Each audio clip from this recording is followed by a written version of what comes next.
Here we go again.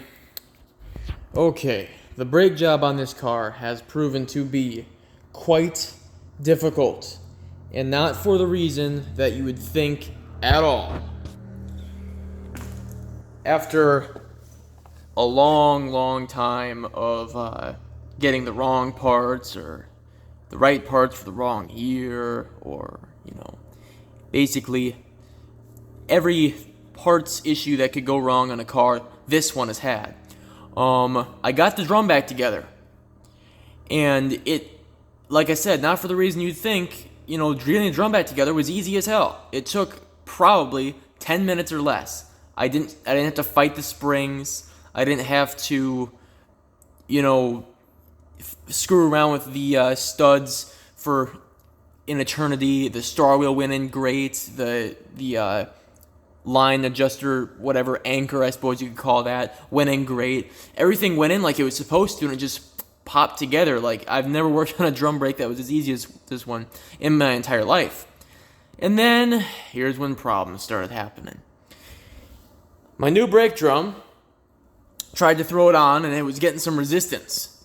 And before I started banging on it with a hammer, I figured I'm going to try to put it on backwards and see if there's any resistance going on backwards. And of course there was. It wouldn't pass this ridge here. So I took the old one, put the old one on backwards. And the old one on backwards just fine, passed the ridge and all. So, took my caliper out here, and I measured, and this center bore for the hub size on the new drum is 2.42 or 2.24, something like that. And the old drum center bore is 2.78.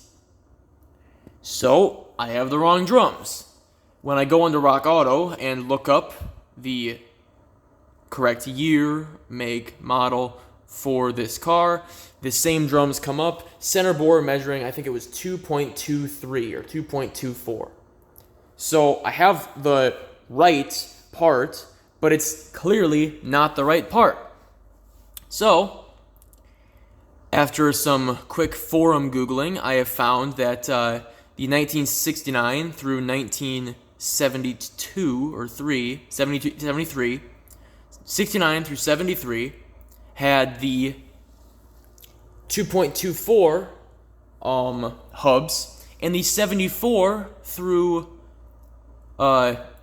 79, I think, had the 2.78 hubs.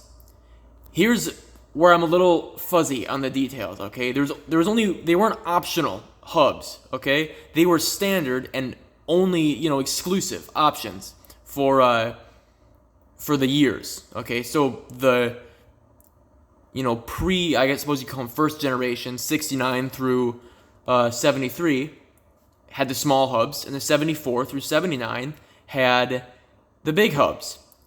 The title for this car says 72, okay? Why the hell does a 72 have 74 and up brake hubs, or wheel hubs on it? Someone could have replaced them, but it would kind of explain why I've been getting wrong parts the entire time I've been doing this job. Because if this thing has the wheel, entire front end of a 74, and I'm trying to get parts for a 72, it would be very clear as to why those parts would be incorrect. So I'm a little, perplexed here on how this could possibly happen. How does a car that's 2 model years older than the parts that go onto it, how does that happen? I'm frustrated beyond all belief right now.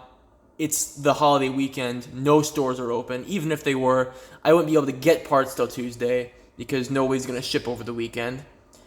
This is just a nightmare, man. I don't have a brake lathe, so I can't even machine that and get it out. I could try to clean it up, but do I really want to put these crusty old drums on here, back on? Not really. So, God, I don't know. I guess this was an update video for you. Episode 2, drums. There you go. I just have no idea how something like that could happen. It's just I suppose, a thought just came into my head.